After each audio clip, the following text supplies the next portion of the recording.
A billionaire disguised as a homeless man walked into a luxury restaurant and ordered the most expensive steak on the menu just to see the true faces of those in power. He was humiliated, threatened, and quietly set up for something far worse. When the steak was placed before him, a black waitress silently slipped a small piece of paper into his hand.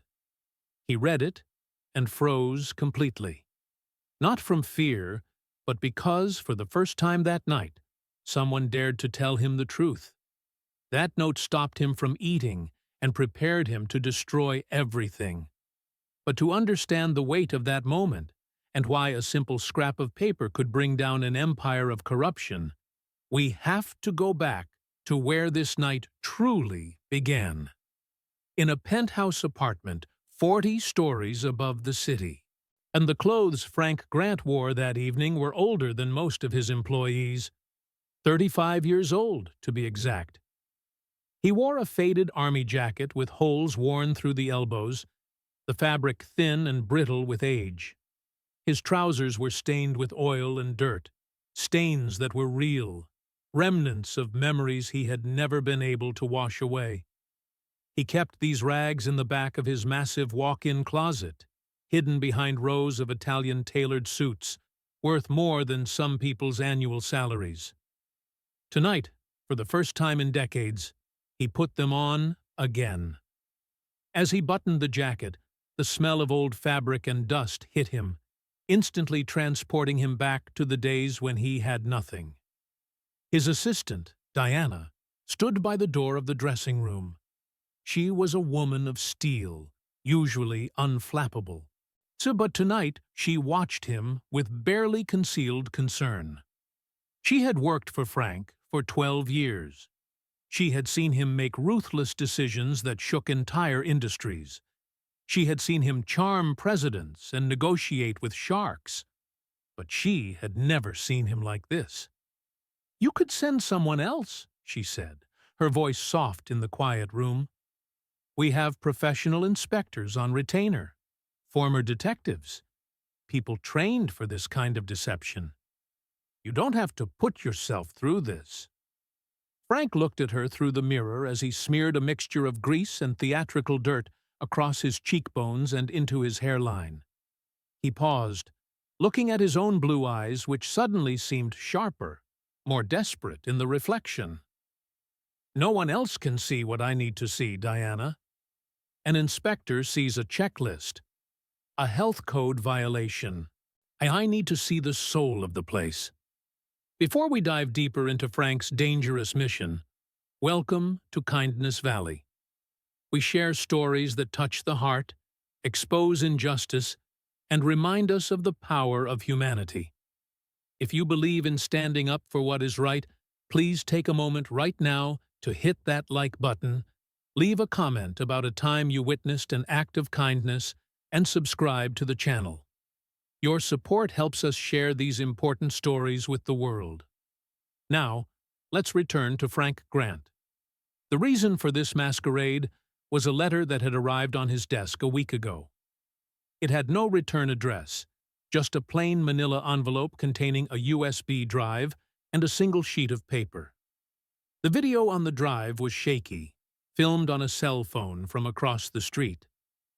But it showed a man in ragged clothes, a real homeless man, being dragged out of the side door of La Meridian by 2 security guards.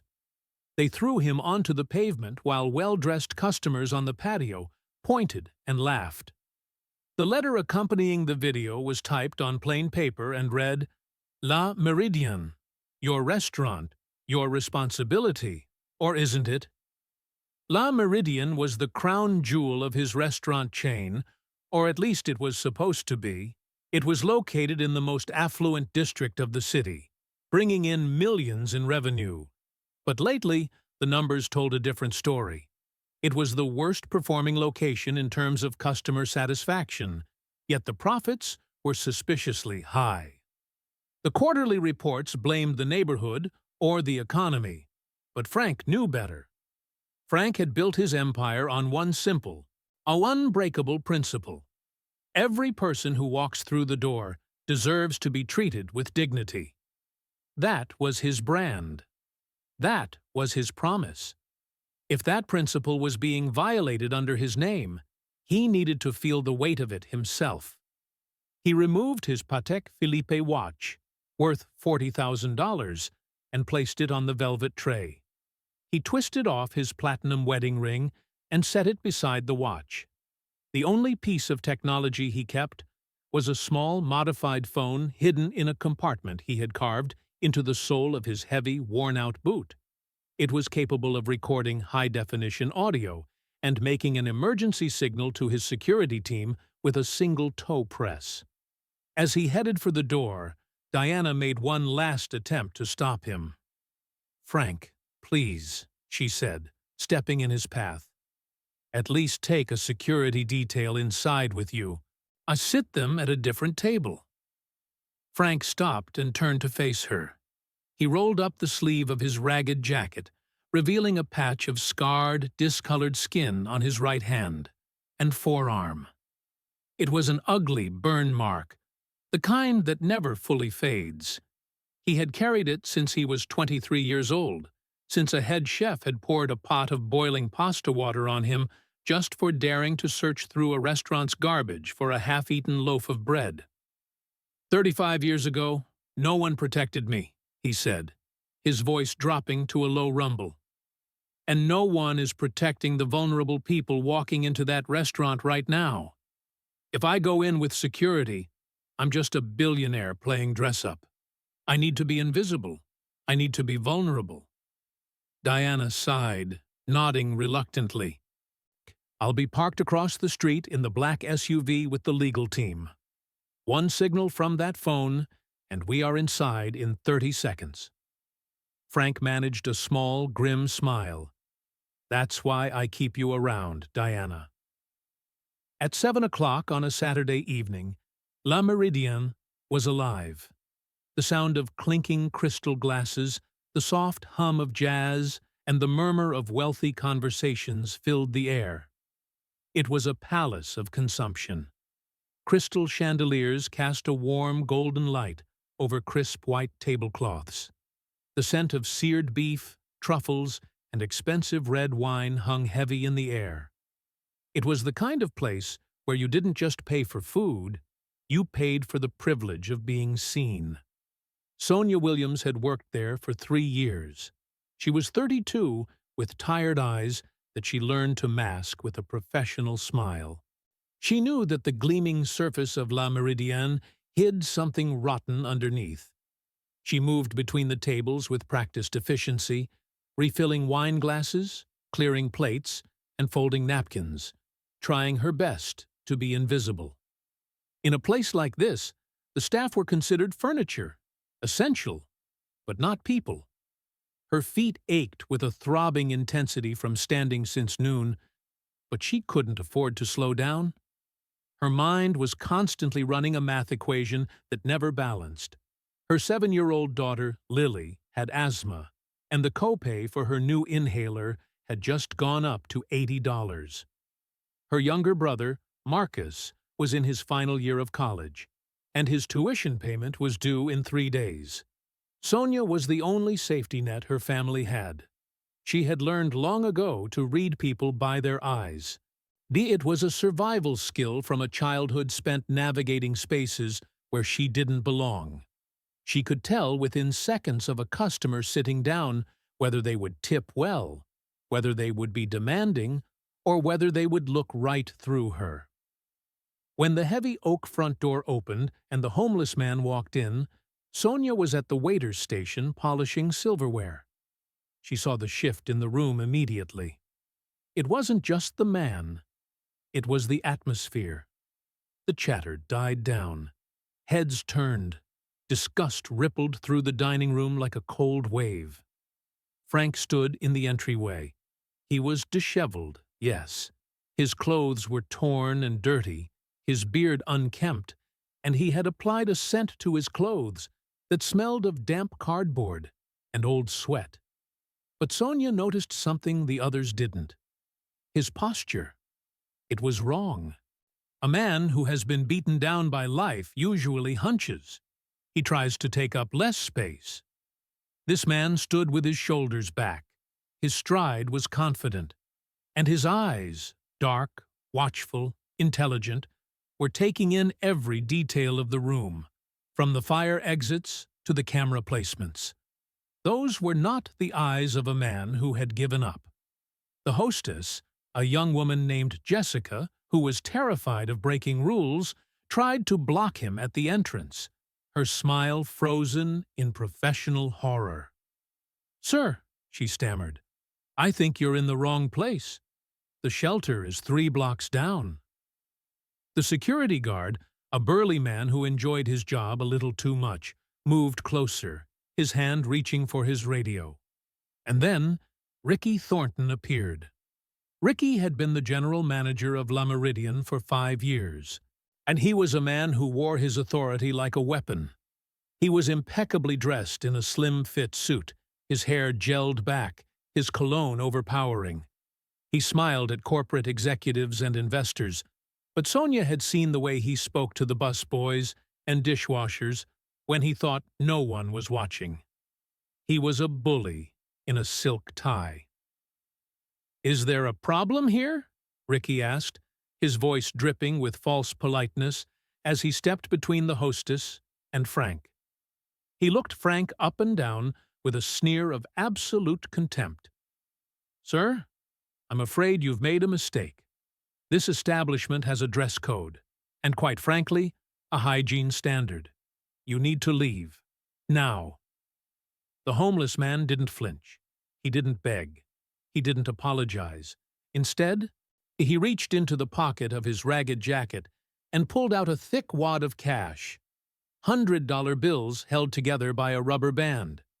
It was more money than Sonia made in 2 months. "Table 7, Frank said calmly, his voice steady. "I want the Wagyu A5 steak, medium rare. I have the money. I'll pay in advance if that makes you comfortable." A ripple of shock went through the room. Ricky's smile flickered, his eyes darting from the cash to the customers watching him. He was caught. He couldn't refuse a paying customer based solely on appearance. That was a discrimination lawsuit waiting to happen, and corporate was strict about lawsuits. But every instinct in his body screamed to throw this trash out. Greed and fear warred in his eyes. Finally, greed won. "Of course," Ricky said through gritted teeth, snatching the cash from Frank's hand. "Right this way." He didn't lead Frank to a window seat or a booth. He walked him past the staring diners to table 7, the worst table in the restaurant. It was tucked in a dark back corner, right next to the swinging doors of the kitchen and the hallway leading to the restrooms. It was noisy, dark, and occasionally, when the wind shifted, you could smell the dumpsters from the alley. It was the humiliation table, used for people Ricky wanted to punish. Frank sat down without a word of complaint. He unfolded his napkin and placed it on his lap with a grace that seemed out of place for a man in rags. Ricky turned to scan the floor, his face red with suppressed anger. He needed someone to serve this man, but he didn't want his best servers wasting their time on a hobo. His eyes landed on Sonia. "Oh, you," he snapped, waving her over. "Williams, you're always talking about helping the community and having a bleeding heart. Here's your chance." He shoved a menu into her chest. "Take care of him, and make sure he doesn't disturb the real guests."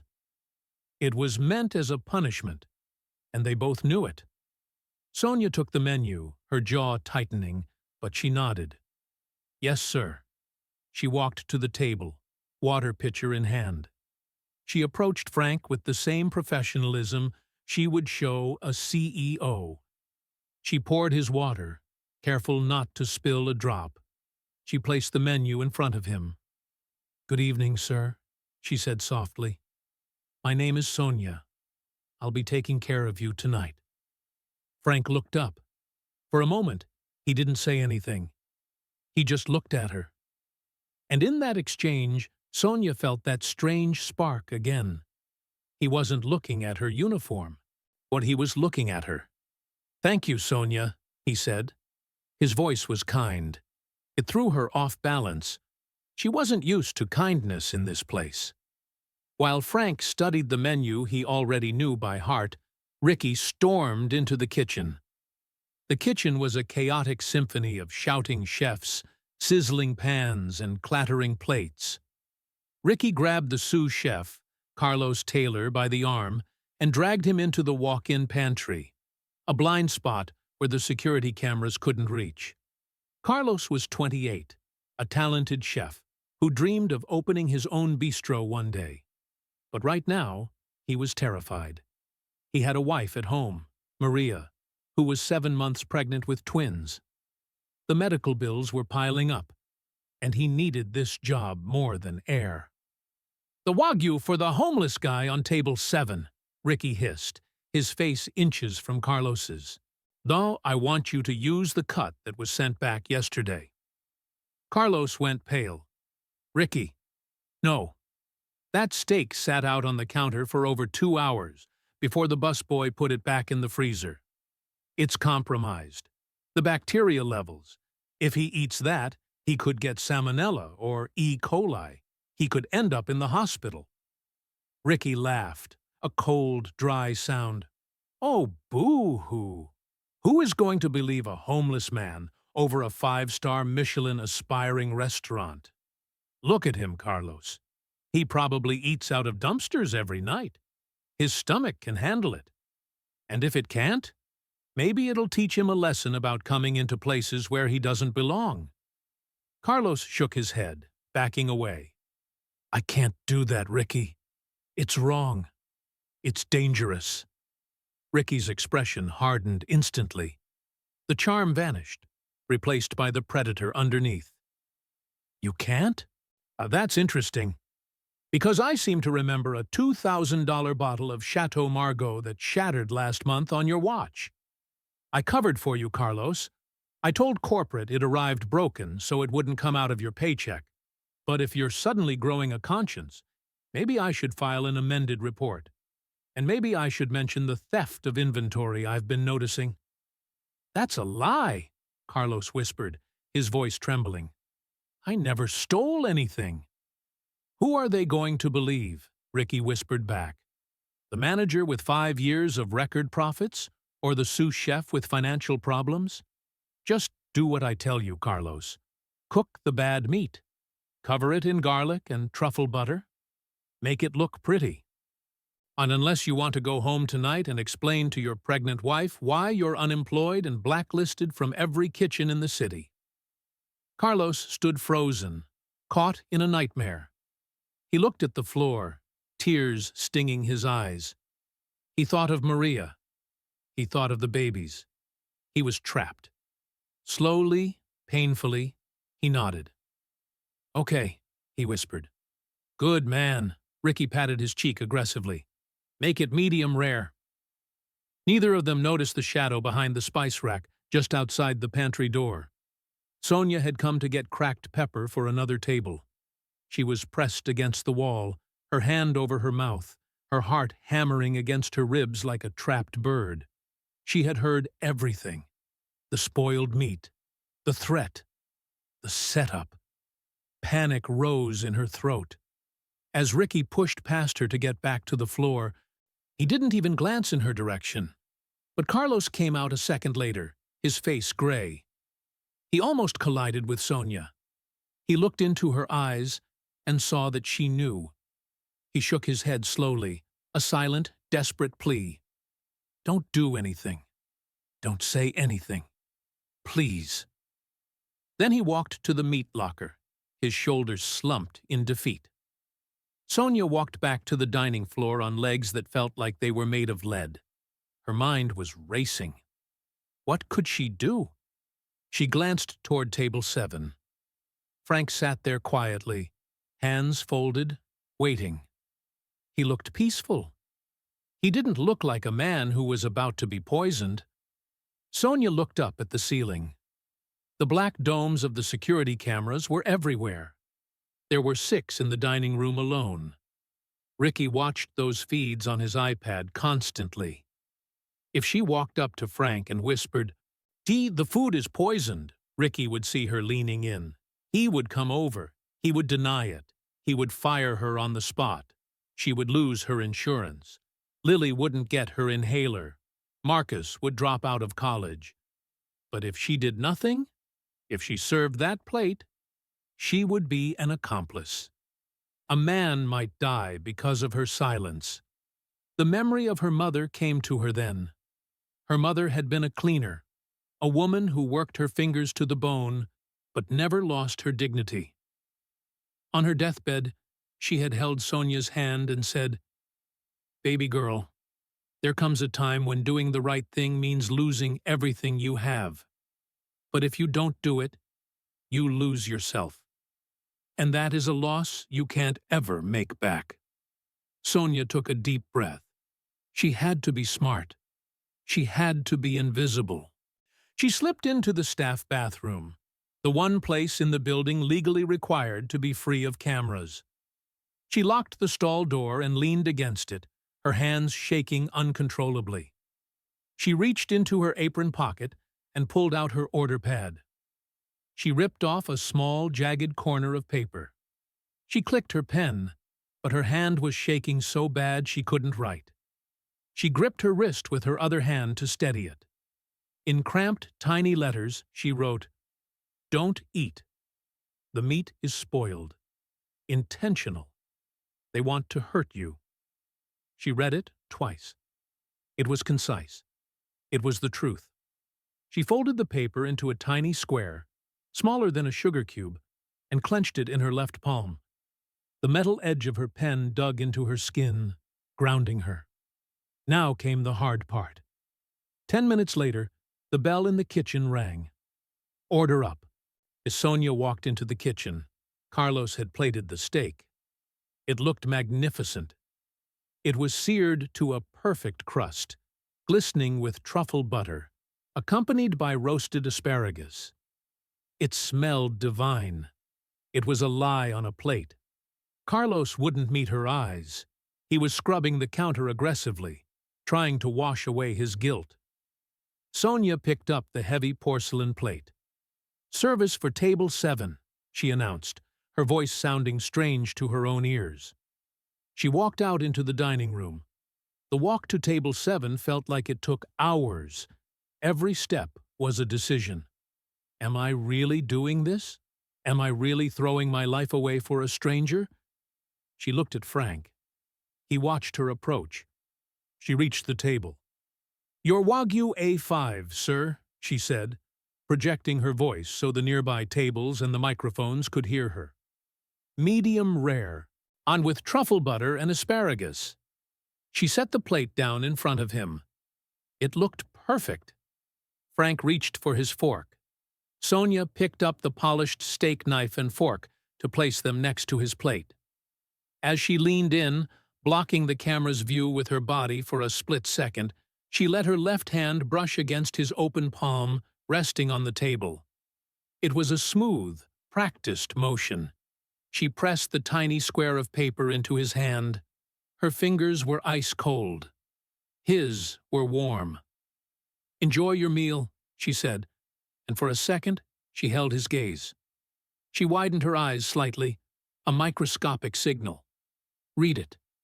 Then she turned and walked away, her heart screaming in her chest so loud she thought the diners could hear it. She went to the water station and began filling glasses, her back to him, waiting for the explosion. Frank felt the paper. He didn't react immediately. He had been in high-stakes negotiations for 30 years. He knew how to keep a poker face. He waited until she was clear. He casually dropped his hand into his lap, unfolded the paper with one hand, and glanced down. "Don't eat. The meat is spoiled. Intentional. They want to hurt you." Frank froze. He read the words again. A cold, hard rage settled in his chest, heavier than anything he had felt in years. It wasn't just bad service. It wasn't just snobbery. It was malice. It was a deliberate attempt to harm a human being simply because he looked poor. He looked at the beautiful steak. He smelled the truffle butter masking the danger underneath. He looked toward the kitchen, where Ricky was likely laughing. And then he looked at Sonia, who was frantically working across the room, looking terrified. She had risked everything to give him this note. She had saved him. Frank set his fork down. He didn't eat. He simply sat there, staring at the food, his mind racing. He checked his watch, or where his watch would have been. He needed to time this. 20 minutes passed. The steak sat untouched. The butter congealed. Frank remained motionless, observing. Ricky, watching from the bar, grew confused. Why wasn't the bum eating? Was he suspicious? Ricky smoothed his tie and walked over, putting on his fake, shark-like smile. "Is everything all right, sir?" Ricky asked, looming over the table. "You haven't touched your meal? Is it not to your liking?" Frank looked up slowly. "I'm just savoring the atmosphere," he said quietly. "It's quite revealing." Ricky felt a chill crawl up his spine. This man didn't speak like a homeless person, but he spoke like a man who owned the room. Ricky decided he needed to end this. He couldn't have this man sitting here staring at him. It was making him nervous. Another 10 minutes passed. A woman at a nearby table, a regular customer who spent thousands a month, waved Ricky over. She whispered something, pointing at Frank with a disgusted face. It was the excuse Ricky needed. He marched over to table 7, his face set in a mask of regretful authority. "Sir," Ricky said loudly, causing the room to go quiet, "I'm afraid I have to ask you to leave. We have received complaints from other guests about the odor. You are disturbing the dining experience." Frank didn't move. "I've paid for my meal. I'm sitting quietly. I am breaking no laws." "I am refunding your money," Ricky snapped, reaching for the plate to take it away. You are trespassing now. Leave, or I call the police." Frank placed his hand over the plate, stopping Ricky. "I'm not leaving."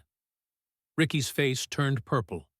He realized he was losing control of the narrative. He needed a distraction.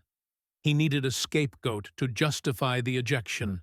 His eyes darted around and landed on Sonia, who was watching from the corner.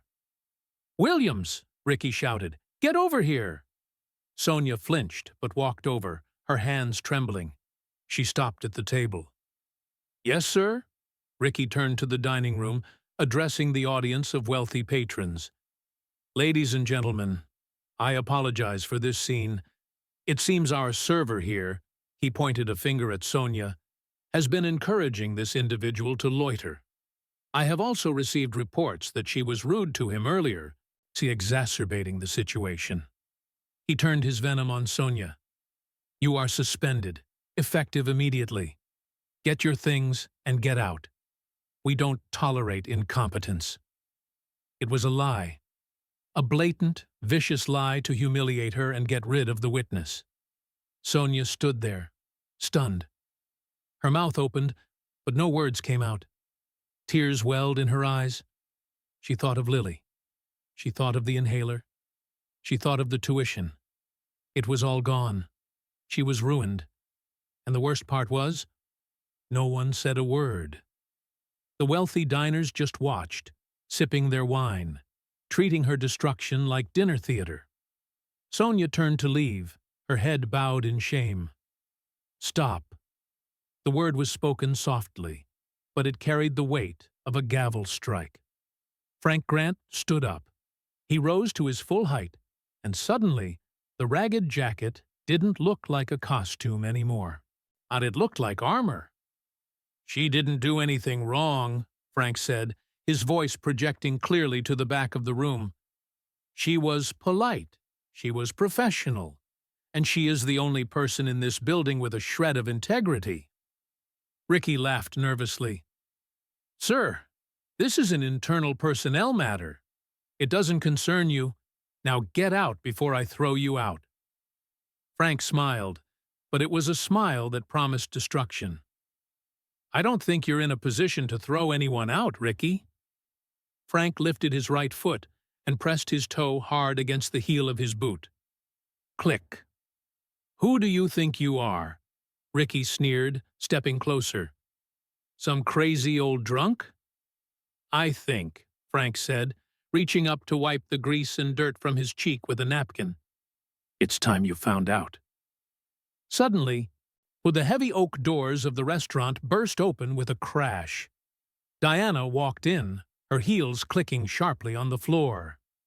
Flanking her were 4 massive security guards in dark suits and 2 men carrying briefcases, corporate lawyers.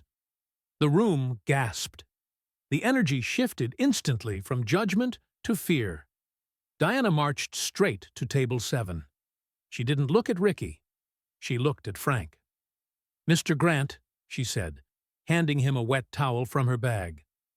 "The legal team is securing the perimeter. The police are 2 minutes out." Ricky's face drained of all color. He looked like he had seen a ghost.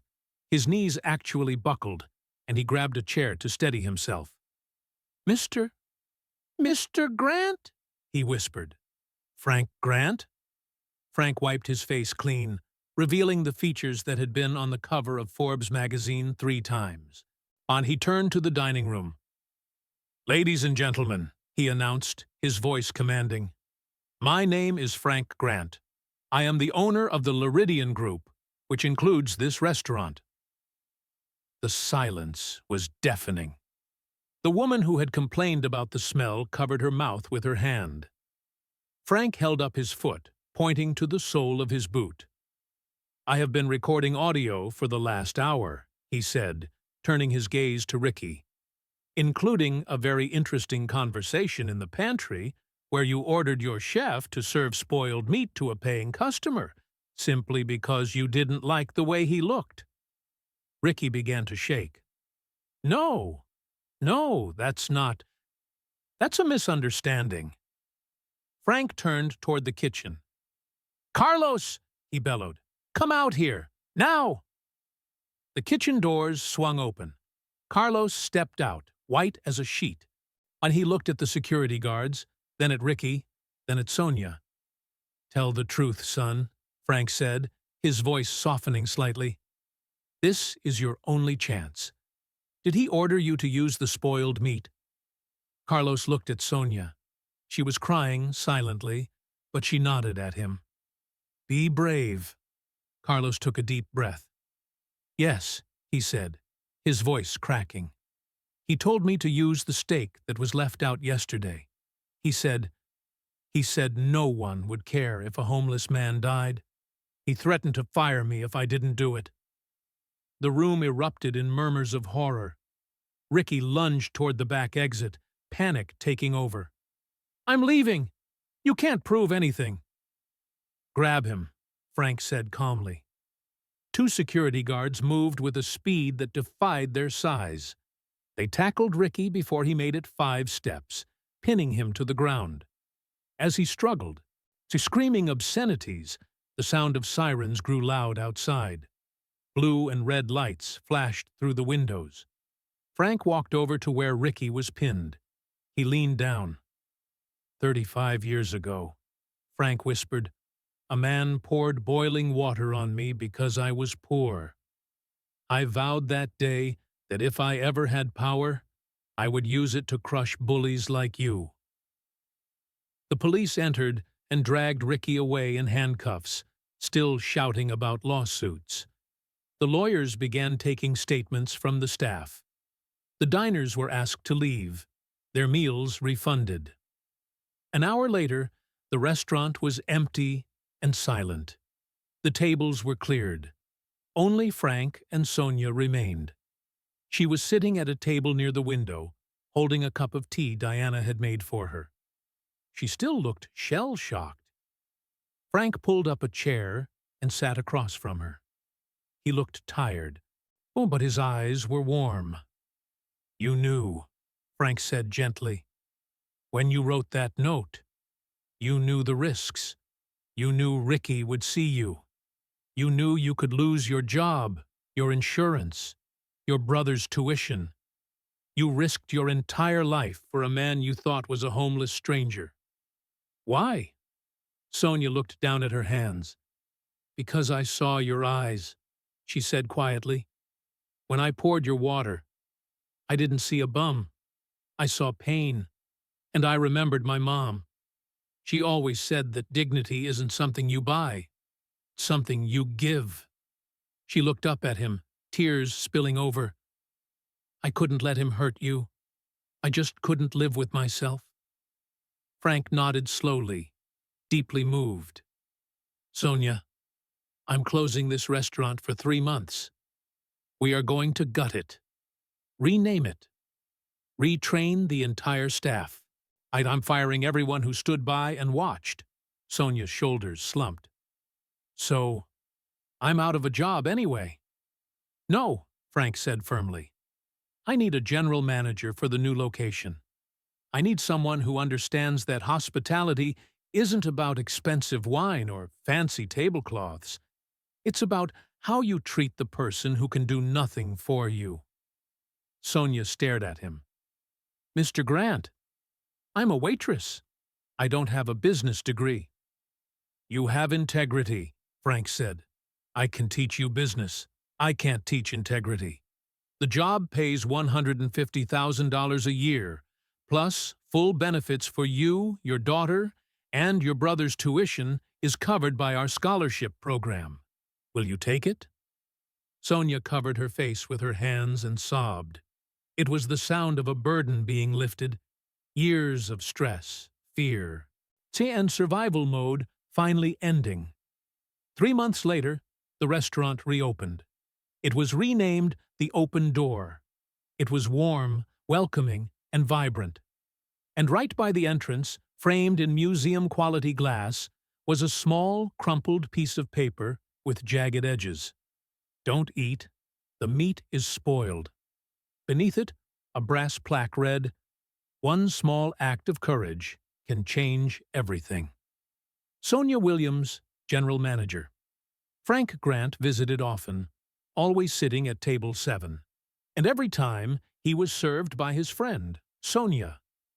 This story is a powerful reminder that true character isn't revealed when we are comfortable and safe. It is revealed when we have everything to lose.